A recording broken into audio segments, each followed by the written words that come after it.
The Great Hall of the Galactic Council buzzed with nervous energy. Hundreds of alien beings filled the curved seats that rose toward the crystal dome ceiling. Their voices mixed together in a symphony of clicks, hums, and strange musical tones. At the center of it all sat one human, looking very small and very alone. Commander Jake Murphy adjusted his blue uniform and tried not to show how uncomfortable he felt. 36 different species were talking about his people, and none of it sounded good. He had been sitting here for 2 hours listening to story after story about how dangerous humans were. Every tale seemed worse than the last. Zixthera rose from her seat in the insect section. Her forearms moved in perfect harmony as she spoke. The translator made her voice sound like wind chimes. "The council must understand what these humans are capable of," she said. "I witnessed it myself on Kepler 442b. The hall grew quiet. Everyone knew about Kepler. It was the plague world that should have killed everything living on it. The disease struck without warning," Zixthera continued. "It destroyed the nervous systems of every species we had studied. The death rate was 90% in the first week. We sent medical ships, but our doctors died within hours of landing. The planet was written off as lost." She paused, her compound eyes glittering in the soft light. But the humans did not die. They kept fighting the plague even as it killed 9 out of every 10 people around them. They worked in the hospitals until they collapsed. Then they got back up and worked some more. When the plague finally ended, there were only a few thousand survivors left on the entire planet. Half of them were human. Murmurs rippled through the hall. Jake had heard this story before, but it still made him sad. His sister had been on Kepler. She was one of the ones who didn't make it. Next, Velnara glided forward on her mechanical support chair. Her sleek body glistened with the water that kept her skin moist. "I must add my own testimony," she sang in her whale-like voice. "I commanded the rescue fleet at the Titan Station disaster." More worried sounds filled the hall. Titan Station had been a mining platform that exploded in deep space. The blast should have killed everyone instantly. The explosion tore the station apart, Velnara continued. Sections of it were spinning through space, leaking air and radiation. My crews could not reach the survivors because of the deadly energy levels. We prepared to perform last rites for the 3,000 beings trapped inside. Her large black eyes focused on Jake. Then the human ships arrived. They flew straight into the radiation field without hesitation. Their small rescue pods moved through the wreckage like they were swimming through calm water. I watched human rescuers work for 18 hours straight in radiation that should have killed them in minutes. She shook her massive head slowly. They saved 2,700 lives that day. The human crews all suffered severe radiation sickness. Many of them lost their hair and could barely stand by the end, but they kept working until every survivor was safe. I have never seen anything like it. General Korth stood up in the reptilian section. His scales were dark green with age, and scars covered his arms from many battles. "These stories prove my point," he hissed. "Humans are not normal. They do not follow the natural laws that govern other species." He gestured toward Jake with one clawed hand. "Look at their military records. Human soldiers continue fighting, with wounds that would kill a Saurian warrior instantly. They charge into battles they cannot win. They volunteer for missions that are clearly suicide attempts. And somehow, they often succeed." Korth's yellow eyes narrowed. "I have fought beside human mercenaries. I watched one of them lose an arm in combat and keep shooting with the other hand. Another was stabbed through the chest and still managed to carry 2 wounded comrades to safety. They feel pain just like we do, but they ignore it in ways that make no sense." The general's voice grew louder. "How do we make alliances with beings who do not fear death? How do we predict the actions of a species that treats impossible odds as minor inconveniences? They are too dangerous to trust with full council membership." Other delegates began to speak up. A crystalline being from the outer rim told about human miners who worked in conditions that melted most metals. A gas form representative described human explorers who walked across the surface of a world with crushing gravity and toxic air, just to plant a flag and take some pictures. Each story made humans sound more like monsters than people. Jake listened, to tales of human endurance, human stubbornness, and human refusal to give up when any sane being would surrender. The pattern was always the same. Humans faced impossible situations and somehow found a way to survive them. "They are unpredictable," said one delegate. "They cannot be reasoned with when they make up their minds," said another. "They will attempt anything, no matter how foolish," added a third. Jake finally stood up. The hall fell silent as all eyes turned to him.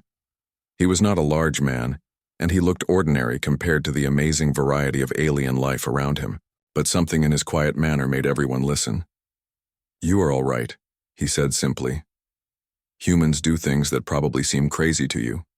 We do keep fighting when we should give up. We do try to help in situations where we might get ourselves killed. And yes, we are harder to kill than most species." He looked around the room, meeting the gaze of every delegate who would look back at him. "But you have only heard half the story. You know about our actions, but you do not understand why we do these things. You think we are dangerous because we are hard to predict." Jake smiled. And for the first time since the session began, he looked completely relaxed. "I would like to show you what humans are really like. Not just tell you, but show you. There is a colony ship full of my people 3 days from here. They are heading to a new world to start a settlement. Would the council be willing to observe them in action?" Zixthera tilted her head. "What kind of observation?" "The kind where you see what humans actually do when no one is forcing them to be heroes," Jake replied. "I think you might be surprised." General Korth snorted. "What could possibly surprise us now? We have heard every impossible story there. Is to hear about your species." Jake's smile grew wider. "That is exactly what I am hoping you will discover, General. Sometimes the most important truths are the ones nobody thinks to look for." The council voted to delay their decision for 1 week. They would send observers to watch this colony ship and see what normal humans were like when they thought no one important was watching. Jake settled back into his chair, looking more confident than he had all day. He had a feeling the next week was going to change everything. The emergency alarm echoed through the Galactic Council observation ship as it raced towards Series 7. 3 days had passed since the mining colony's main reactor failed, and the situation was getting worse by the hour. 15,000 miners from 12 different species were trapped inside the facility as deadly radiation filled every tunnel and chamber. Zixthera stood at the main viewing screen, her 4 arms folded in worry. "The radiation levels are beyond fatal," she said to the other council observers. "No rescue attempt can succeed. We should prepare the death records." General Korth nodded grimly. "My military engineers ran the calculations. Even our best protective suits would only work for 10 minutes in that environment. The miners will be dead within hours." Velnara's musical voice was sad as she spoke. "The Galactic Emergency Response. Teams have already declared the situation hopeless. There is nothing more to be done." On the screen, Series 7 looked like a dying metal whale floating in space. Parts of it glowed with the sickly green light of radiation leaks. The asteroid mining facility had been home to thousands of workers, but now it was becoming their tomb.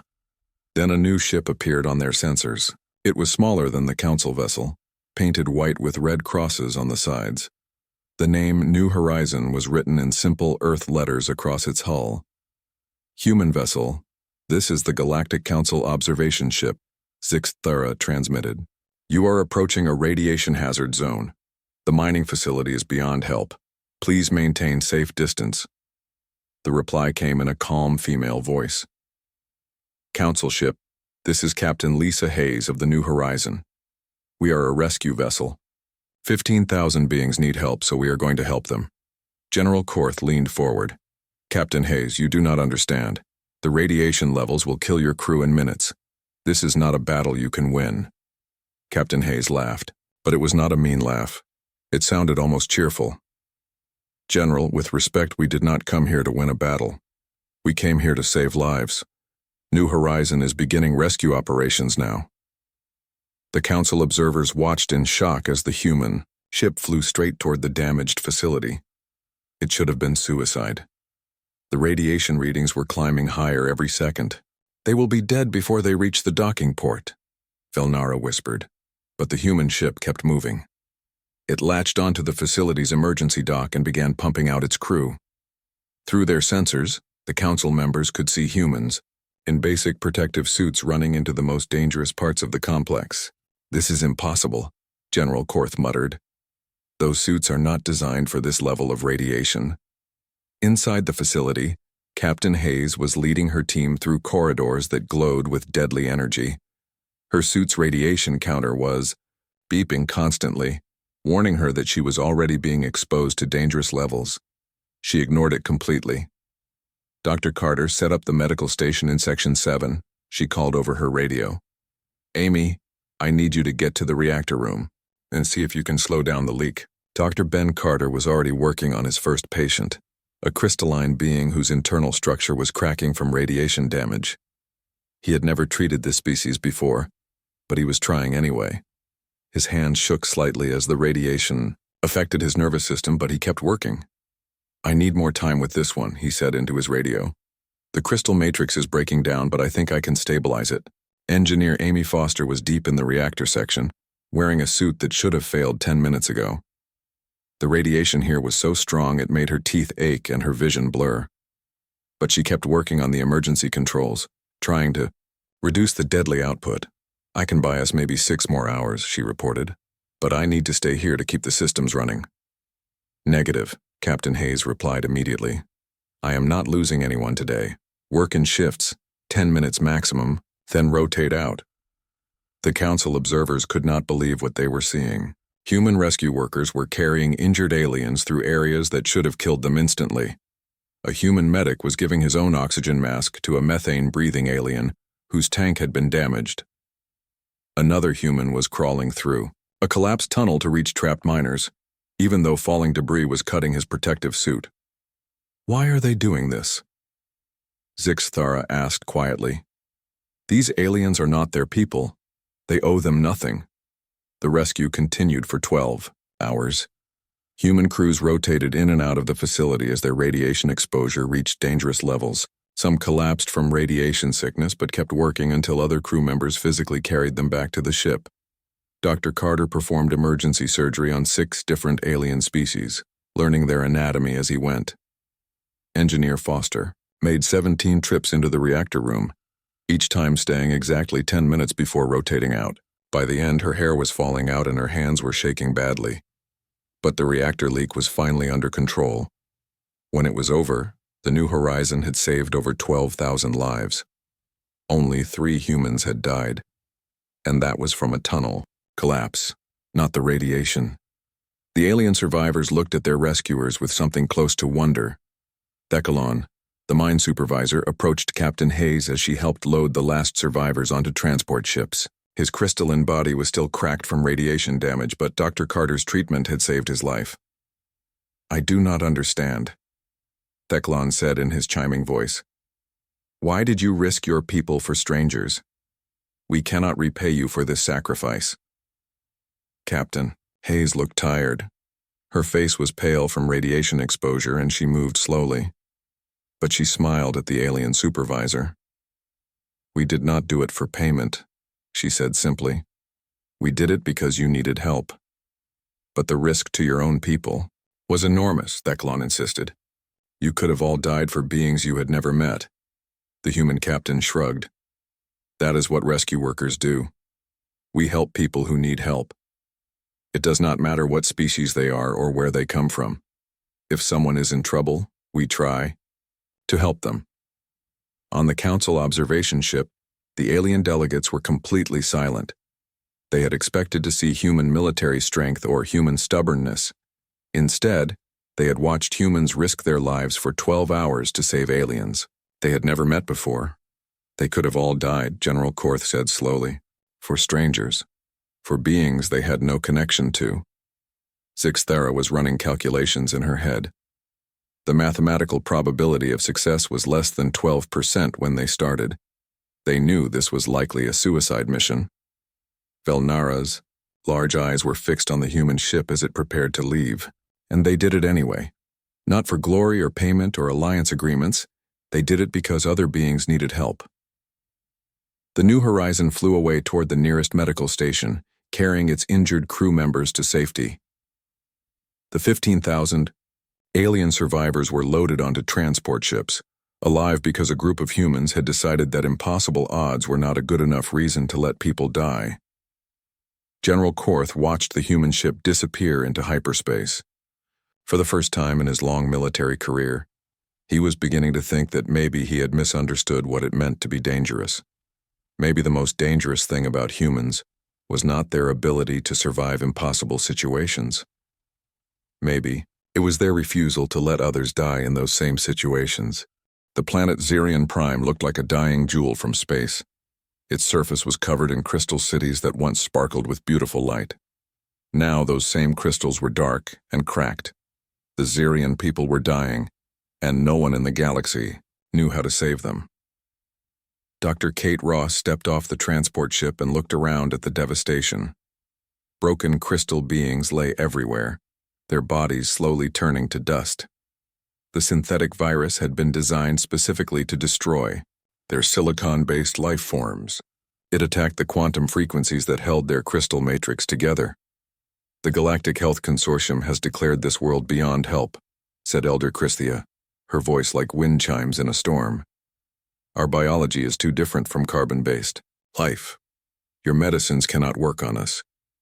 Dr. Ross knelt beside a young Zerion whose arm had already crumbled away. The child's face was still intact, but cracks were spreading across her crystal skin. "What is your name?" the human doctor asked, gently. "Young Prism," the child whispered, her voice barely audible. Dr. Ross smiled at her. "Well, young Prism, I am here to help you get better. Can you be brave for me?" Behind them, Nurse Tony Garcia was setting up medical equipment while Dr. Paul Webb began analyzing samples of the virus. They had brought no official support and no advanced alien technology, just basic human medical supplies and their own determination. "The virus targets the resonance frequencies," Dr. Webb reported. "It disrupts the quantum bonds that keep their crystal structure stable. Once it starts, the breakdown cannot be stopped." Elder Christia watched the humans work with growing sadness. "Many species have tried to help us. All have failed. This virus was designed by beings who understood our biology better than we understand it ourselves." Dr. Ross was running tests on blood samples from infected Zerions. The results were confusing. The virus was unlike anything she had ever seen. It existed partially in normal space and partially in quantum dimensions that human science barely understood. "I need to see how this thing works from the inside," she said quietly. Tony Garcia looked up from his equipment. "What do you mean from the inside?" Dr. Ross was already preparing a syringe. "I mean I need to be infected with it. I need to see how my immune system reacts to a silicon-based virus." "Kate, that is insane," Dr. Webb said. "We have no idea what it will do to human biology. It could kill you." "It is definitely going to kill them," Dr. Ross replied, pointing to the dying Zerions around them. "At least I have a chance to fight it off." Elder Christia stepped forward, her crystal body chiming. With alarm, "Dr. Ross, this virus was designed to destroy silicon-based life. You are carbon-based. The interaction could be catastrophic." Dr. Ross smiled at the ancient being. "Elder Christia, with respect, catastrophic is exactly what I am hoping for. Sometimes the only way to solve an impossible problem is to do something completely crazy." Before anyone could stop her, she injected herself with a modified version of the virus. Tony Garcia immediately began monitoring her vital signs while Dr. Webb prepared analysis equipment. For the first hour, nothing happened. Dr. Ross continued, working, taking blood samples and running tests. Then her temperature began to climb. "The virus is trying to disrupt quantum frequencies in my cellular structure," she reported, even as sweat began to pour down her face. "But human cells do not use quantum resonance the same way Zerion crystals do." Her immune system was fighting the virus in ways that made no sense. Human antibodies were not supposed to be able to interact with quantum dimensional pathogens, but somehow they were trying anyway. "This is fascinating," Dr. Webb said, watching the test results. "Your immune system is creating antibodies that exist partially in quantum space. That should be impossible. Dr. Ross collapsed twice in the next 6 hours. Each time Tony Garcia got her stabilized while Dr. Webb collected samples of her mutating antibodies. Her body was essentially teaching itself to fight a type of infection that had never existed in human biology. Kate is burning up, Tony reported. Her fever is at 104 degrees and climbing. Her immune system is working so hard it might kill her. Young. Prism crawled over to where Dr. Ross was lying on a medical cot. The Zerion child's body was more crystal dust than solid matter now, but she was still fighting to stay alive. "Why are you doing this?" Young Prism asked. "I am not your species. You do not owe me anything." Dr. Ross opened her eyes and looked at the dying child. Her own face was pale and covered in sweat, but she managed to smile. "Because you are someone who needs help," she whispered. "That is enough." On the 7th day, something amazing happened. Dr. Ross's fever broke, and her test results showed something that should have been impossible. Her immune system had successfully created antibodies that could exist in quantum space and attack the virus on its own dimensional level. "I have never seen anything like this," Dr. Webb said in amazement. "Her antibodies are quantum compatible. They can actually fight the virus." Working quickly, the team began synthesizing artificial versions of Dr. Ross's quantum antibodies. The process was difficult because they had to create medicine that existed partially outside normal space-time, but human stubbornness and Zerion desperation combined to make it work. Young Prism was their first test subject. Tony Garcia injected her with the synthesized antibodies while Dr. Ross watched from her bed, still weak from the infection. For 3 hours, nothing happened. Then, slowly, the cracks in young Prism's crystal skin began to close. The quantum resonance that held her body together was stabilizing. She was healing. "It works," Elder Christia whispered in amazement. "The treatment actually works. Within weeks, thousands of Zerions were cured. The synthetic virus that was supposed to destroy their species was defeated by human antibodies that should not have been able to exist." Elder Christia approached Dr. Ross as she was preparing to leave the planet. The ancient Zerion leader's crystal body now sparkled with healthy light. "I have lived for 800 years, Elder Christia said. In all that time, I have never seen one being voluntarily suffer to save another species. Your people infected themselves with our plague to find a cure." Dr. Ross was still weak from her ordeal, but she was smiling. "We are doctors, Elder Christia. Our job is to heal people. It does not matter what species they are." "But you could have died," the Zerion elder insisted. "You knew the virus might kill you, but you infected yourself anyway." The human doctor shrugged. "Someone had to try. If we did not take the risk, your people would definitely die. This way we all had a chance to live." Elder Christia was quiet for a long moment. "I have spent my entire life believing that beings only help their own kind. That survival requires putting yourself first. You have shown me that I was wrong." As the human medical team prepared to leave Zerion Prime, thousands of crystal beings came to see them off. Young Prism, now completely healed, presented Dr. Ross with a small crystal sculpture. "This is for you," the child said, "so you will remember that you saved us." Dr. Ross accepted the gift and knelt down to hug the young Zerion. "Young Prism, I will never forget any of you. Take care of yourself and take care of your people." The transport ship lifted off from Zerion Prime, carrying 3 human doctors who had saved an entire species by being willing to die for strangers. Elder Christia watched them go, her understanding of the universe forever changed. She had always believed that compassion was weakness. Now she wondered if maybe compassion was the strongest force in the galaxy. The border between human space and the Vorthan Empire had never been peaceful, but today it felt like standing on the edge of a volcano. Ambassador Steve Coleman stood on the bridge of his diplomatic ship, watching the massive Vorthan war fleet, moving slowly through space toward their next target. "They have 50,000 hostages," Colonel Nancy Price reported grimly. 3 different species, all civilians. "The Vorthans are using them as shields while they move through our territory." Admiral Rick Stone's voice crackled over the communication system from his flagship. "Steve, we can take their fleet. My ships are ready to fight.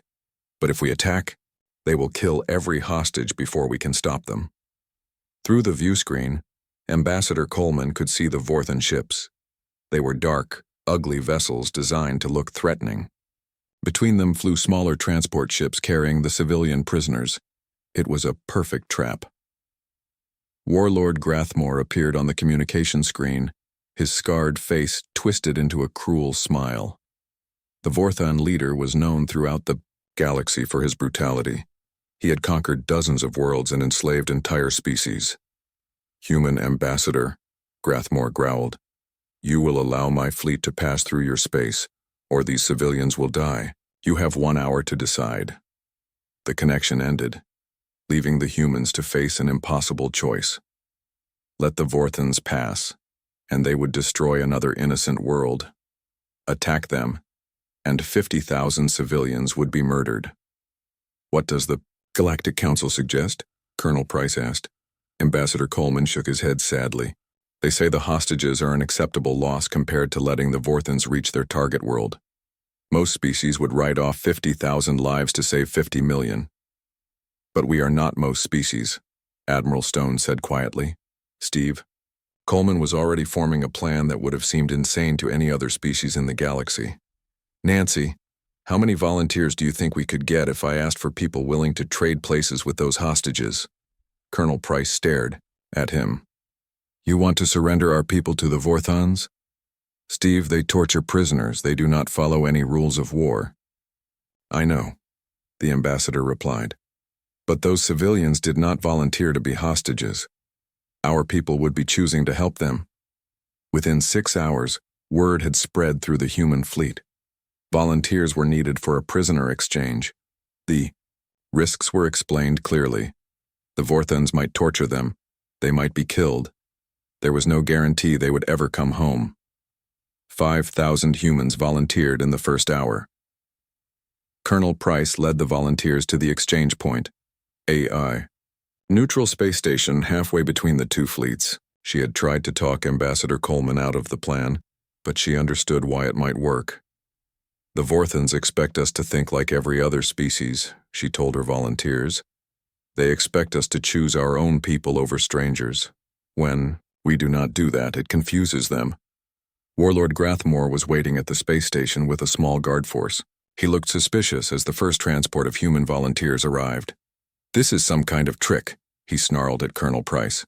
"No species voluntarily trades their own people for alien prisoners." "We do," Price replied simply. "Our people volunteered to take their place. The civilians go free and you get human prisoners instead."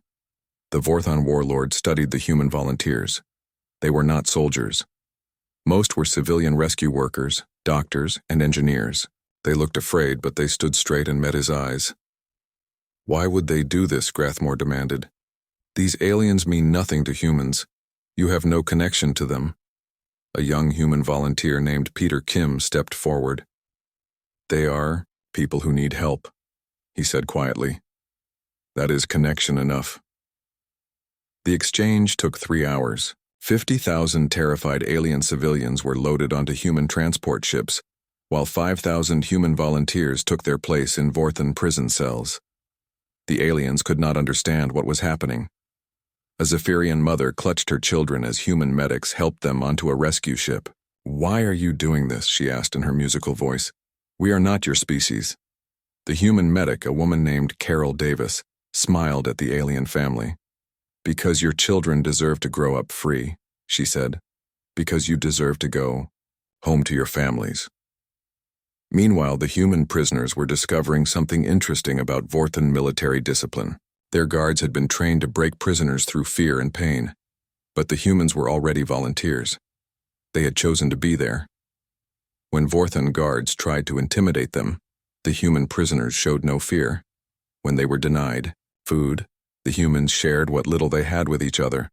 When the guards became violent, the prisoners helped each other heal.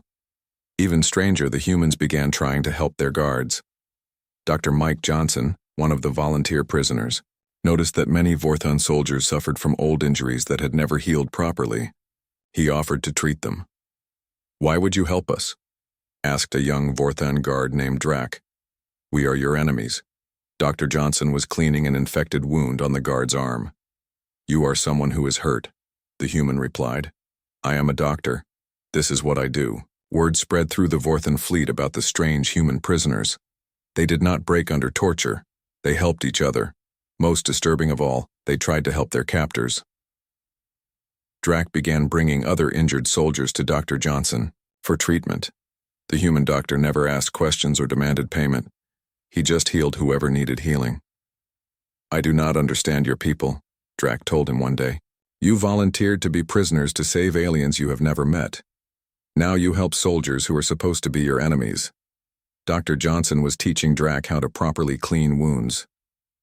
"Pain is pain," he said simply. "It does not matter who is feeling it.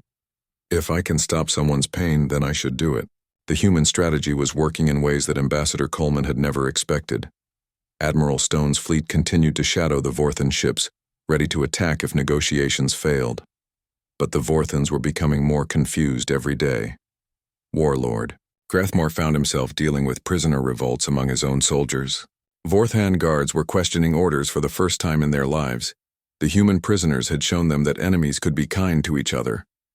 "Release the human prisoners," Drac told his commander. "They volunteered to save strangers. They heal our wounded. These are not the actions of enemies." Similar conversations were happening throughout the Vorthan fleet. Soldiers who had spent their lives following brutal orders were beginning to wonder if there might be another way to live. 3 weeks after the prisoner exchange, Warlord Grathmore requested a meeting with Ambassador Coleman. The Vorthan leader looked tired and angry. "Your people have ruined my fleet," he growled. "Half my soldiers refuse to follow orders. They say the humans have shown them a better way to live." Ambassador Coleman nodded calmly. "What do you want to do about it?" Grathmore was quiet for a long moment. "I want this to end. Take your prisoners back. We will withdraw from the border and leave the civilian worlds alone." "What about your invasion plans?" Coleman asked. The Vorthan warlord looked defeated. "How can I conquer worlds with soldiers who refuse to hurt civilians? Your prisoners have destroyed my army without firing a single shot." The prisoner exchange happened quietly at the same space station where it had begun. 5,000 human volunteers returned to their people, having won a victory through kindness instead of violence. Colonel Price was amazed as she watched the reunion. "Steve, I still do not understand how this worked." Ambassador Coleman smiled as he watched Dr. Johnson saying goodbye to Drac, who had requested political asylum with the humans. "Nancy, we showed them something they had never seen before. We showed them that strength can come from helping others instead of hurting them." The Vorthan fleet turned around and headed back to their own territory. For the first time in decades, their expansion had been stopped not by superior firepower, but by superior compassion. Warlord Grathmore watched the human ships disappear into hyperspace. His empire was falling apart, but for the first time in his life, he was not sure that was a bad thing. 6 months had passed since the Vorthan crisis, and the Galactic Council chambers looked very different. Where once there had been empty seats and worried whispers, now the hall was packed with representatives from dozens of species. Many of them were beings who had been saved by human intervention. Ambassador Jake Murphy walked to the center of the Great Hall, but he was no longer alone. Behind him sat Chancellor Beth Morgan, the senior human representative, and beside her were 3 very special guests. Young Prism had grown into a beautiful crystal being whose body sparkled with health. Teclon's crystalline form had been repaired and strengthened. Even Drac, the former Vorthan soldier, wore the uniform of a human diplomatic aide. The atmosphere was completely different from Jake's first visit. Instead of fear and suspicion, there was curiosity and something that looked almost like hope. Zixthara stood first, her 4 arms moving in the graceful patterns of her species. "The Council recognizes that our previous concerns about humanity may have been misguided," she said. "In the past months, we have observed human behavior that contradicts our earlier assumptions." General Korth rose from his seat, his scaled face showing an expression that his people rarely displayed. It took Jake a moment to realize the old warrior was smiling. "I have spent my life studying military tactics," General Korth said. "I thought I understood what made a species dangerous.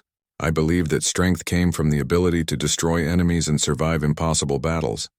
He gestured toward the human delegation. "These beings have shown me that I was wrong. True strength comes from the willingness to risk everything to help others. The most dangerous weapon in the galaxy is not a plasma cannon or a fusion bomb. It is compassion backed by the refusal to give up." Elder Christhia glided forward on her hover platform, her crystal body chiming with musical tones.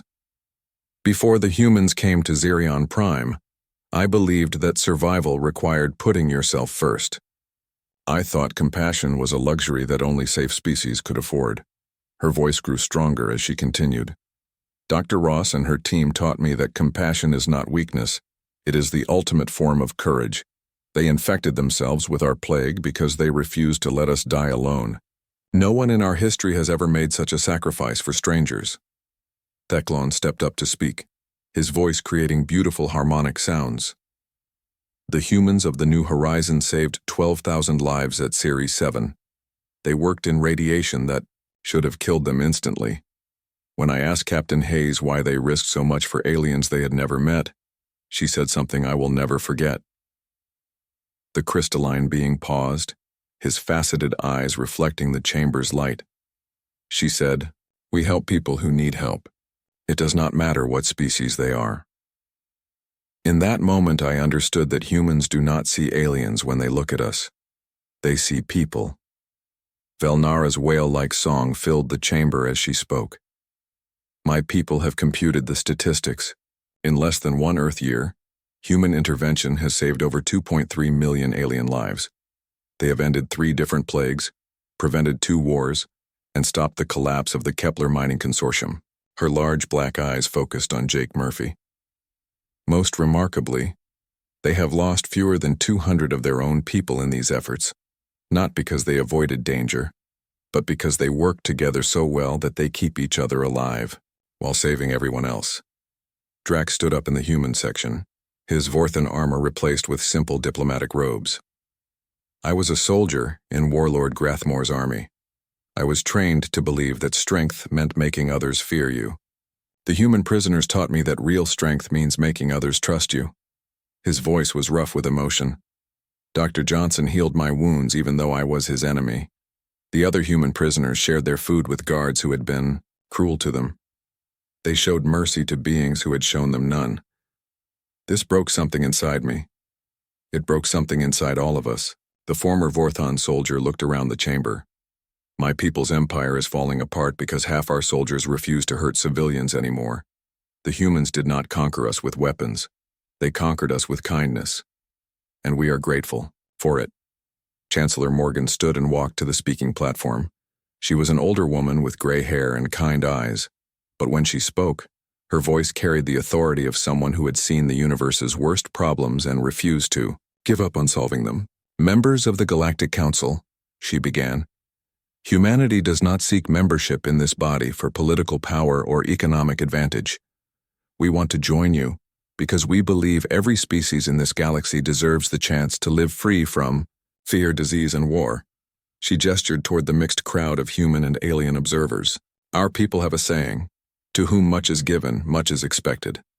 We have been given the ability to survive in conditions that kill others. We have been given immune systems that can adapt to almost any disease. We have been given the stubborn refusal to accept that any problem is truly hopeless." Her voice grew stronger. "We want to use these gifts to help build a galaxy where no one has to face disaster alone, where no species has to choose between their own survival and doing what is right, where compassion is seen as strength, not weakness." Young Prism stood up in the observer section, her crystal form glowing with inner light. "Chancellor Morgan, will humans still help us even if you become council members? Will you still risk your lives for strangers?" The human leader smiled at the young Zerion. "Young Prism, helping others is not something we do to gain membership in organizations. It is who we are, whether the council accepts us or not. Humans will continue to answer distress calls and help people who need help. The vote was called immediately. There was no debate, no discussion of terms or conditions. Every delegate in the chamber voted to grant humanity full council membership. But then something unexpected happened. Zix-Thara requested permission to make an additional proposal. The council recognizes that humanity brings unique capabilities to our organization, she said. We propose creating a new position, Galactic Emergency Response Coordinator. This role would give humans authority to respond to crisis situations anywhere in council space, without waiting for formal approval. The second vote was also unanimous. As the session ended, Jake Murphy found himself surrounded by alien delegates who wanted to shake his hand or touch him with whatever appendages their species used for greeting. They were not afraid of humans anymore. They were grateful to know that somewhere in the galaxy there were beings who would risk everything to help strangers. Chancellor Morgan was reading a report that had just arrived from the Outer Rim. Jake, we have our first official mission. Solar instability in the Tau Ceti system. 20 million beings need evacuation before their star goes nova. Jake looked at the report and grinned. 20 million, huh? That is going to be interesting. How long do we have? 18 standard days, Morgan replied. Plenty of time, Jake said confidently. I will get our ships ready to launch. As the human delegation prepared to leave the council chambers, young Prism ran up to Jake Murphy. Ambassador, are you really going to try to save 20 million people in 18 days? Jake knelt down to the young Zerion's level and smiled. Young Prism, we are going to do more than try. We are going to succeed. Because that is what humans do. We do not give up on people who need help. The crystal child hugged him, her body chiming with happiness. I am glad you are the galaxy's guardians now. Jake Murphy stood up and looked around the chamber one last time. Humans had finally found their place among the stars, not as conquerors or explorers, but as the people who showed up when everything seemed hopeless. It was exactly where they belonged.